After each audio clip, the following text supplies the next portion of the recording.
You are now listening to the History Lesson Podcast with your host, Ringside Robert.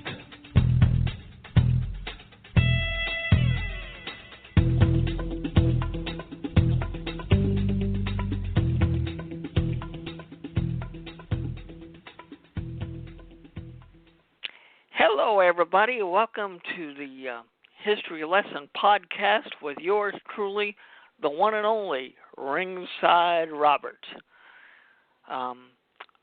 Today, we're going to honor the champ, the one and only, the greatest of all time. And don't use the acronym, the GOAT. That is an insult. The one and only legendary Muhammad Ali. The only man to ever win the heavyweight title 3 times. I know Evander Holyfield won it 5 times. But remember, when Holyfield was heavyweight champion, there were more belts. Muhammad Ali is the only one to ever win the lineal title 3 times. So, and as far as I'm concerned, he's the greatest of all time. Today, we're going to talk about October 30th, 1974, from Zaire, the Rumble in the Jungle, between the challenger, the one and only Muhammad Ali, and back then, the Triple G of the heavyweight division, the one and only George Foreman. George came into that ring at that time absolutely a scary individual. 40 consecutive wins, 37 knockouts. He demolished everybody in his path. There were people worried for Muhammad Ali's life. But Ali wasn't worried. Angelo Dundee wasn't worried. Angelo Dundee kept telling everybody before the fight that Muhammad Ali would knock out George Foreman. And Muhammad Ali told Larry Merchant before the fight, George made it past 7. His parachute would open up in the 8th, and that would be it. I got that from an interview I heard yesterday, as I'm recording this on Tuesday, June 7th.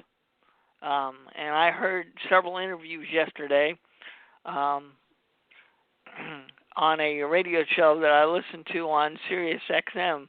And yesterday, this particular talk show honored Muhammad Ali for the 4 hours that they were on. And they had interviews with Dave Anderson, who is a legendary sports writer with the New York Times, Larry Merchant, who before he got on HBO, was a very well-known sports writer in the Philadelphia area and basically ran the Philadelphia Daily News back then. They also had interviews with Larry Holmes and Teddy Atlas. And they also had an interview with, I think it was Dennis Swanson. They were one of the producers back at ABC Sports back then, talking about the relationship between Howard Cosell and Muhammad Ali. But getting to the Rumble in the Jungle, I just reviewed this a bit ago, and the broadcast that I was able to listen to had the Colonel Bob Sheridan, Hall of Fame football player Jim Brown, David Frost, who was a talk show host back in the day, and Joe Frazier. They were all at ringside. And, of course, as you know, the Rumble in the Jungle is where Muhammad Ali developed the rope-a-dope. That's where he laid on the ropes and allowed George Foreman to punch himself out. That's exactly what happened. Ali came out in the first round and did his typical dancing and moving and threw several good punches. And he did that for the first couple of rounds. Danced and moved and fought the way that people were used to. And they both landed good shots against one another. In the third round, Ali he employed the rope-a-dope, and of course, for those that don't know, the rope-a-dope is where basically Ali would lay on the ropes and basically allow George to punch himself out, and he did that for like the third and fourth round, and of course, none of the commentators at ringside could understand what he was doing. They had no clue. They thought it was very bad for Muhammad Ali to do that. But in the fifth round, it became a very competitive round. Both threw solid punches at one another. And again, this was all a strategy for Muhammad Ali to wear out George Foreman. Remember, on the night of October 30th, 1974, the temperature was 85 or 90 degrees in Zaire, and the humidity was about 85 or 90%. So Muhammad knew if he made George exert all of his energy, that he would eventually get him to fold. And that's exactly what happened. In the fifth round, it was a competitive round. They both went back and forth. It was probably the best round of the whole fight. But after that, rounds 6 and 7, Ali kind of rested again and then backed away against the ropes and allowed George to continue to punch away and punch away and punch away. And then in round 8, the round started out slow, but as the round kept going, Ali kept throwing more punches, putting more pressure on George, and then towards the end of the round, he hit him either with a right hook or a right uppercut, right on the chin, and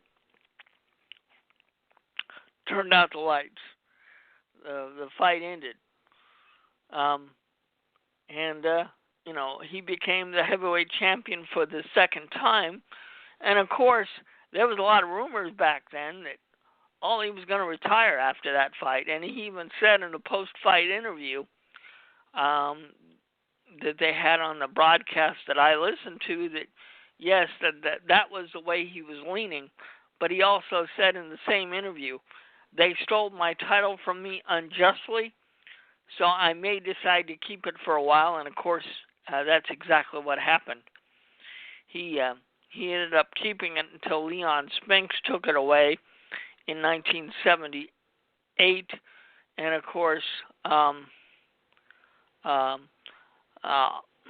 Ali ended up getting it back because Spinks beat him in February of 78, and then August or September of 1978, Muhammad Ali got it back for the third time, and then officially retired and vacated the title, and then that's when they had the fight between Larry Holmes and Ken Norton, and Larry Holmes began his title reign, which he held from, I guess it was late 78 or early 79, all the way up until 1985. And, of course, Larry had 20 successful title defenses.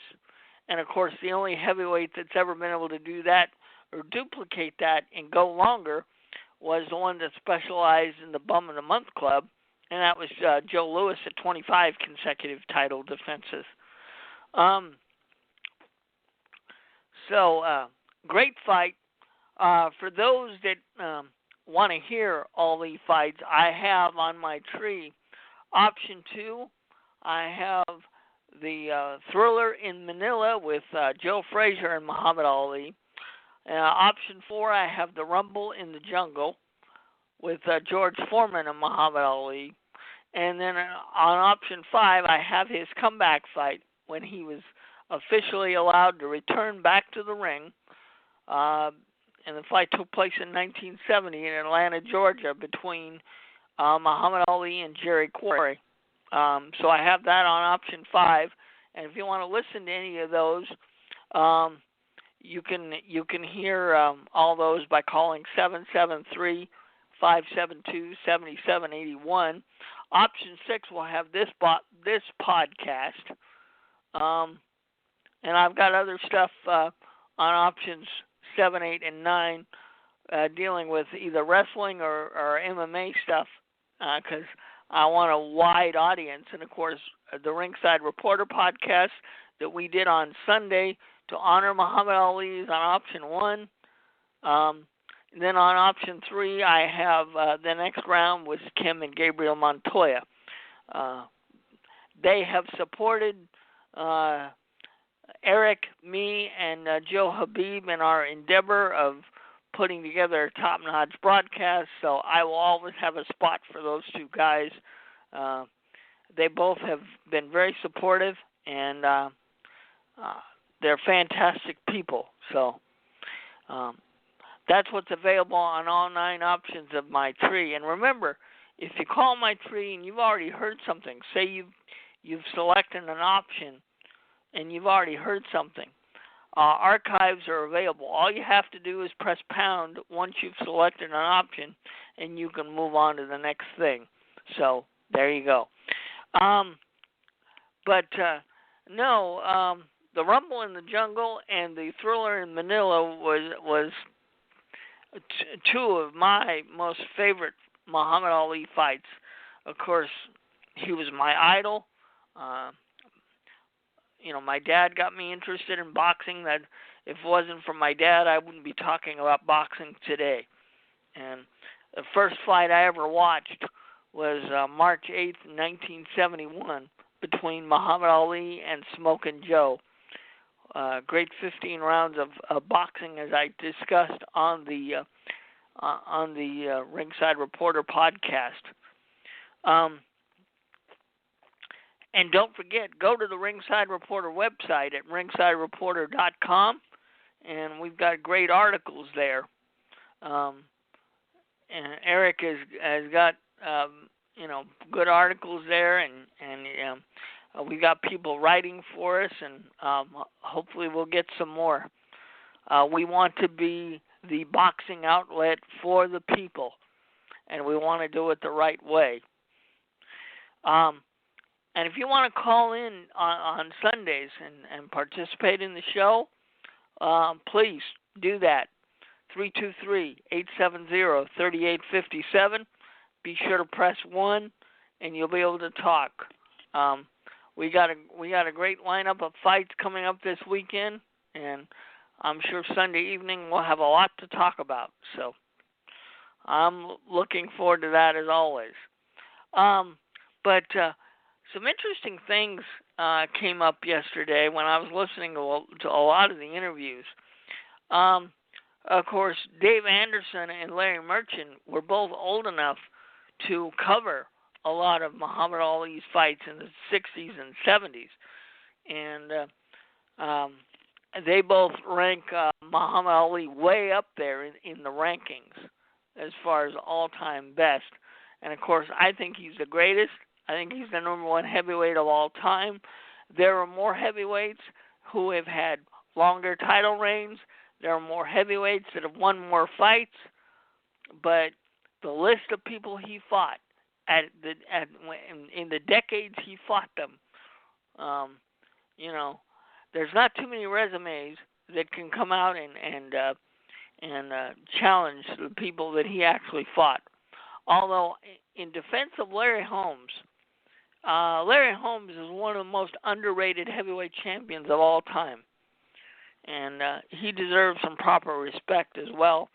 And he talked about, he became Muhammad Ali's sparring partner when Muhammad opened up his training camp in Pennsylvania in 1971 after he lost to Joe Frazier. And Larry Holmes had been, he started being Muhammad Ali's sparring partner in 1971 after the Frazier fight, and he remained Muhammad Ali's number 1 sparring partner until after the Thriller in Manila. And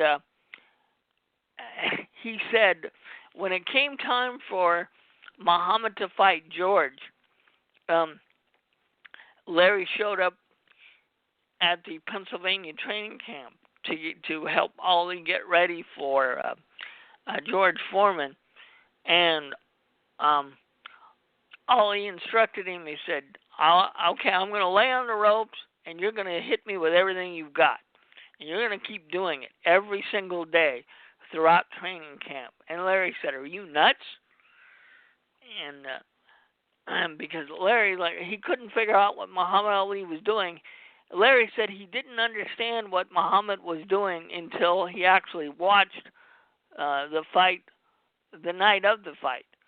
He couldn't figure out why Muhammad Ali wanted to use such weird methods, and he didn't get it until he was actually watching that fight. And of course, Larry, I didn't know this, but Larry appeared on several Muhammad Ali undercards.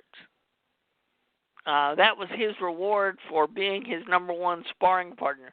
He gave Larry a place to live for about 4 years, gave him steady work, paid him on a pretty much daily basis, and also gave him several fights to help him with his career.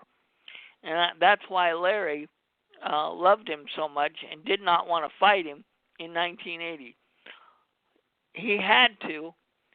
Legally, he had to. He had no choice, or he would have had to give up the heavyweight title. So he went ahead and did it. And he said one of the reasons why he went ahead and fought him is he wanted Muhammad Ali to get the money that he justly deserved. And Larry said that was the only fight that he took a smaller purse than his opponent. He made sure in the negotiations that Muhammad Ali got more money than Larry Holmes.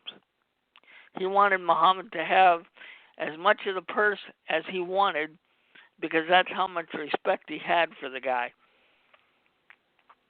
When Larry Holmes, by rights, could have demanded and would have earned more of the purse. So, just outstanding stuff. And of course, Teddy Atlas came on and talked about the training methods that Angelo Dundee did. And Teddy basically said, and I think this is great, Teddy said, and I quote, "Angelo had a true special talent, and he knew how to stay out of Muhammad Ali's way. But he also knew that when trouble arose, he also knew what to tell Muhammad to do and how to execute a fight plan." He even talked about the story during one of the fights in the 1960s where Muhammad Ali got hit towards the end of a round, and Angelo Dundee discovered a hole in one of the gloves, and he made the hole bigger, so they had to go get a replacement glove, and it took them about 10 minutes to do so. By the time they did that, Ali was fully recovered and went out and won the fight. I guess it was during one of the Henry Cooper fights.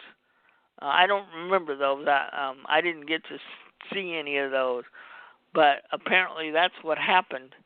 They had like a 10-minute delay, and he was able to recover, and then he went on and knocked out the guy. But Teddy said that Angelo knew that he had a special talent, and he basically stayed out of his way.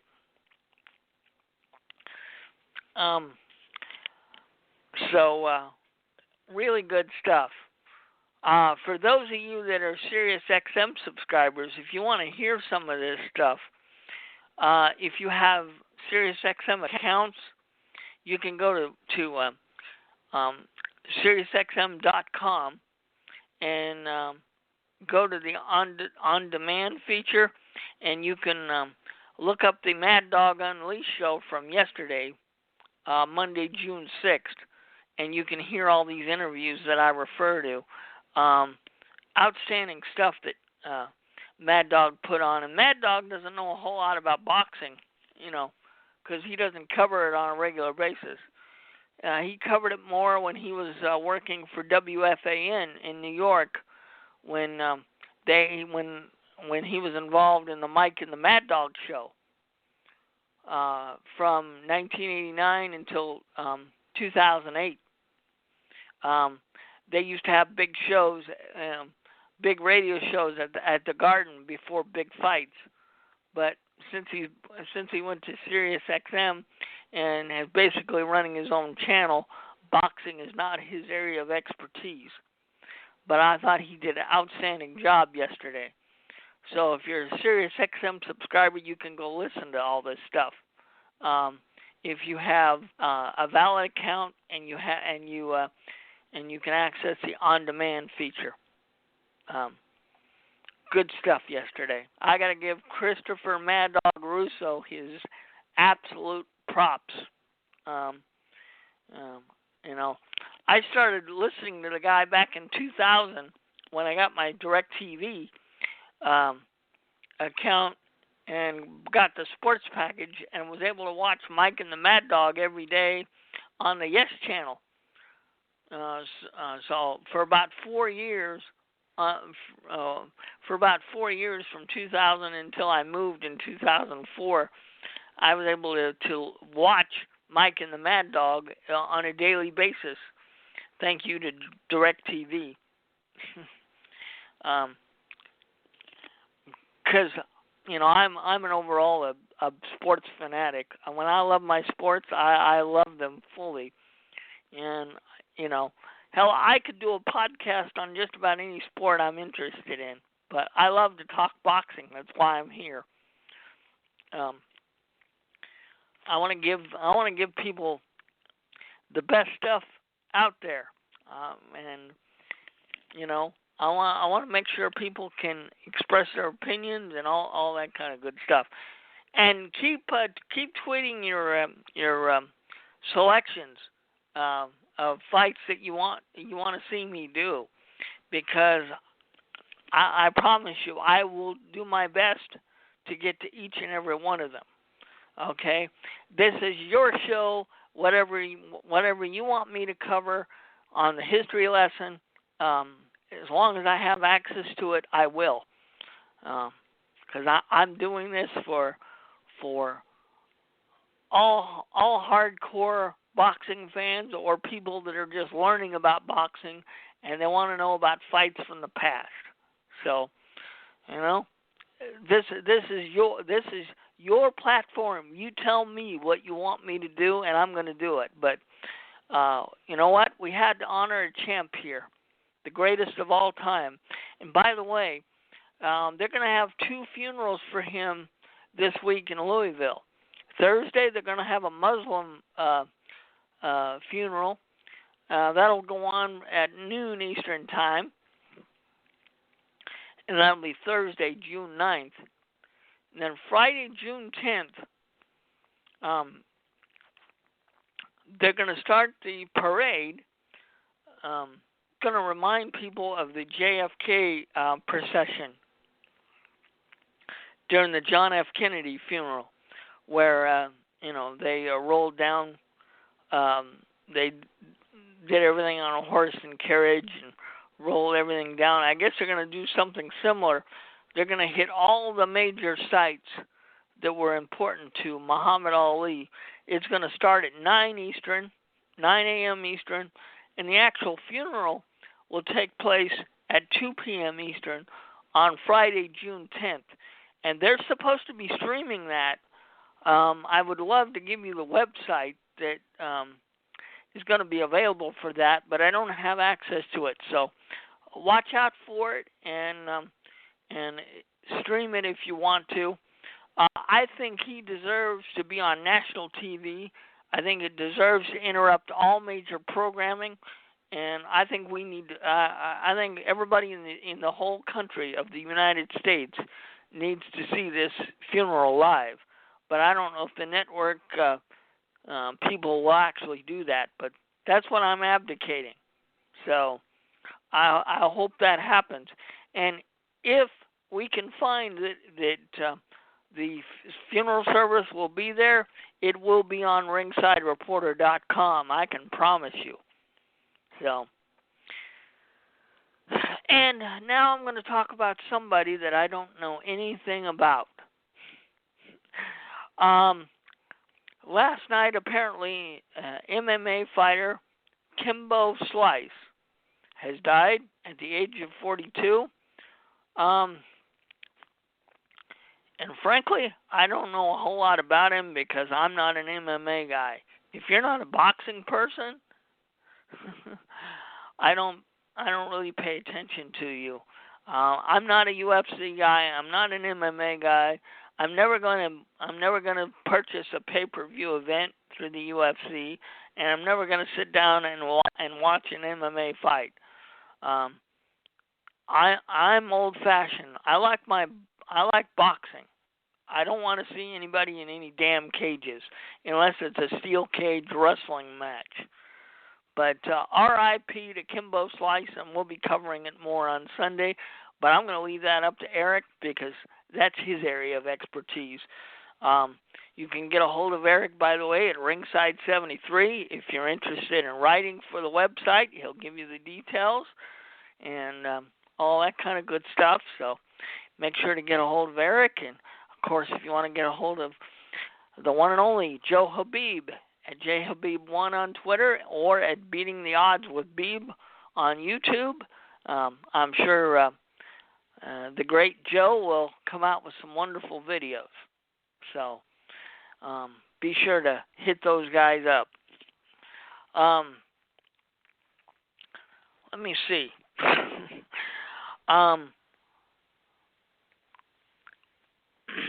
Let me see. Francisco Estrada, I hope I got the name right, has vacated his title. I guess he's going to be moving up in weight. And sorry about the ringing phone. Apparently he's going to be moving up in weight, and Robert Easter is going to get a shot at that vacant title. So Robert Easter will get a shot at that vacant title, and so we'll see what happens with that. And I forget the name of the guy he's going to be fighting, but apparently that'll happen fairly soon. So there we go. So congratulations to Robert Easter from Cincinnati, Ohio. We got to support all the Cincinnati guys because Eric won't let us down if we don't support all those Cincinnati guys. Robert Easter is going to get a title shot, I guess, fairly soon. We'll have that on the upcoming boxing schedule when it's made official. Anyway, I hope you've enjoyed our look back at Muhammad Ali and George Foreman, the Rumble in the Jungle. One other thing I can tell you about that is George has given several interviews since Muhammad died on Friday, and George has said that Muhammad kept talking to him throughout the fight, and Muhammad kept, after George would hit him with shots, Muhammad would say, "Is that all you got? Is that all you got?" And finally, towards the end of the fight, I guess George finally told him, "Yeah, that's pretty much it." So, and George doesn't keep boxing memorabilia around his house, but apparently the only photograph he keeps on his desk at home is a photo where George is laid out on the canvas, and all he is standing above him. And he said that's the only boxing photo that he's kept in his house, because it motivates him every day to live a good life. So I thought that was fascinating stuff. But I'm going to get out of here, and we'll be back with you next week. And again, hit me up on Twitter at Ringside Robert or call the Ringside Robbie's Boxing Corner at 773-572-7781. And anytime you guys want to talk boxing, I'll be glad to do it. I can talk all day. Anyway, catch you guys later. We'll see you next week. Have a good one, everybody. And rest in peace, champ. Geico presents sharing versus oversharing. Yesterday, Cliff Sora shared a top 10 list of hot fusion restaurants, a vegan gluten-free mashup recipe, and a podcast featuring organic food trends. Oh, TMI. Too much internet information. That's oversharing. Cliff, Geico has something worth sharing with your friends. Like how on Geico.com you could save hundreds on your car insurance, update your policy, and report a claim. Gluten-free info that's easy to swallow. Geico. 15 minutes could save you 15% or more on car insurance. Yes, Abigail, PetSmart has a wide variety of fancy feast, friskies, and canned food kibble and treats from Meow Mix, I Am Sheba, and Temptations. You want every flavor? At these low prices, how can I resist? Now at PetSmart, save on your cat's favorite flavors with our unbeatable price guarantee. PetSmart matches any competitor's in-store or online everyday or in-store advertised price on an in-stock identical product. Excludes pets and services. Restrictions apply. See store associate or PetSmart.com for details. Let's go to PetSmart. Yes, you can ride shotgun in the cart.